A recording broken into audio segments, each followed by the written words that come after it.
Hi, this is Mr. Whipple, and I'm going to talk to you today about Christopher Columbus and the Pinzon brothers and how they discovered America. I know everyone usually says that Columbus did it, but Columbus was not by himself. He had 87 members of his crew. There's some very important and influential people in Spain with him at the time. Uh, he just happened to be the commander, and this you'll you see caused a lot of problems. But we had Columbus on what they call the flagship, the big ship, La Santa Maria, and then we had Martin Alonso Pinzon, who was on La Pinta, and Vicente Yanez Pinzon on La Nina. And the thing it is the Pinta and the Nina, um, they're not really their real names. That's just what the sailors call them. It's what it is in history. For example, La Nina is named after the brothers, okay, because they were brothers. They were niños, but they ships have female names, so they called it La Nina. And La Pinta was just what the crew called it. Okay, my next slide here. Uh, Take a look. It shows the voyage. They left Spain on the 3rd of August in 1492. And as you probably know, August, that's some pretty heavy hurricane weather. And so Columbus and his men, they dealt with storms the whole way. The One of the big problems with, like I said earlier, that Columbus had on the ship was that uh, the other captains didn't like him, right? He was Italian. They resented the fact that this Italian was the commander of the voyage, and they did everything they could to sabotage it. They tried to stop it. They made it difficult. Columbus had to have an interpreter, and they played games with uh, to make it difficult for the interpreter to work. And when they after they discovered America and they were on their way home, it was basically a race. The Pinzon brothers took off and left Columbus on the Santa Maria um, behind because they wanted to be the first ones to get back to Spain with the news that they had discovered the New World. And you see here at the bottom, they landed in the New World 2 months after they left on the 12th of October, 1492, the day we call Columbus Day. I like this picture here. We're going to take a few minutes to look at it. And I'm going to go through some of the different parts about it. And I want you to think about it as we're talking about the image. Uh, for the first thing is we have Columbus here in the center. No one really knows much about Columbus or his family. There are no pictures of him. All the paintings and everything that you see of Columbus, they're just what the artist thought Columbus might have looked like.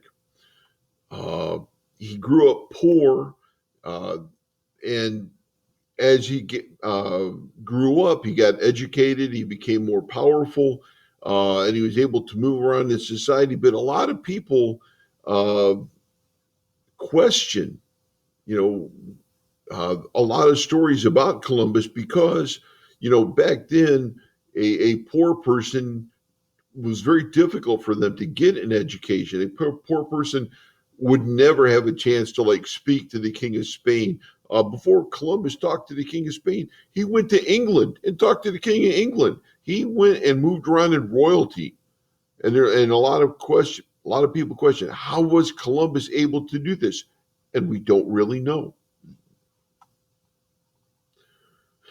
Okay, in the background here, you see the three ships, the Nina, the Pinta, and the Santa Maria. Uh, the Santa Maria, like I said before, was Columbus's main ship. They were bad shape. The people thought Columbus was going to fail, so they did not want to give him good, expensive, high class ships. So they gave him just about the worst ones that they could find, and he managed to hold them together. Uh, later on, there's going to be a huge storm when Columbus, on one of his other voyages, and the Santa Maria sinks, and Columbus gets stuck, and then they're shipwrecked for a long time. So we've got here, these are the Pinzon brothers, and these fellows in the background, they would have been the merchants that owned the ships. Um,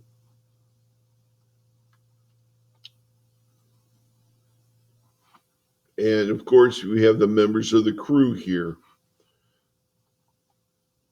All right, the island itself, um, we don't really know for sure what the which island in the Bahamas Columbus landed on. There is no record. There's an island that they call San Salvador now, but it changed its name in 1925. It was called Wattel Island, right?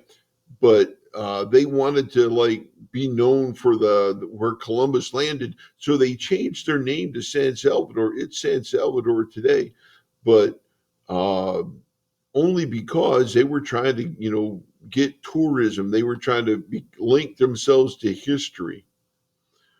The the the folks here on this on the left hand side of the picture, these are the Native Americans that were there when Columbus landed, right? And they had their own name for the island, and I'm not going to try and pronounce it. It's a big, long Guantanamo. Uh, it's pronounced like Guanahamo or something like that. But uh, what they called it isn't really important because they're all dead. There were thousands of these Taino natives that were there when Columbus landed. They were very innocent. They were very friendly. They welcomed the native or the Europeans, and in exchange, the Europeans brought disease. The Europeans mistreated them. The Europeans forced them to convert to their religion. The Europeans, when I say the Europeans, I mean Columbus and his men. Um, they kidnapped some of them, took them back to England. Um, the Europeans, they didn't bring any horses with them. So there are stories that they made the Taino carry them around like piggyback because they were too lazy to walk. They severely mistreated the Taino, and within a few generations, the Taino people were extinct. There are no more today. All right. And the last thing I want you to do is in the picture here. This is your assignment. I want you to take a group of people here: the Taino natives, Christopher Columbus here in the red, or the Pinzon brothers and the crew.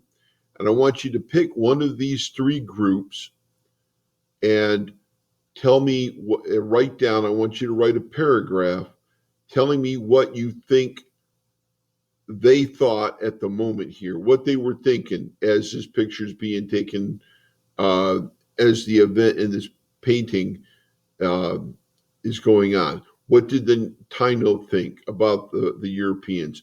What is Columbus thinking here? What are the Pinzon brothers thinking? Okay, so that's your assignment. Pick one of these three groups and write a paragraph on what you think they think. And remember, what you have to do to make your paper for social studies is to include dates, include names, do a little research before you start writing, and uh, gather information so that it will help you write a better paper. That's all I got. Thanks a lot. Bye bye.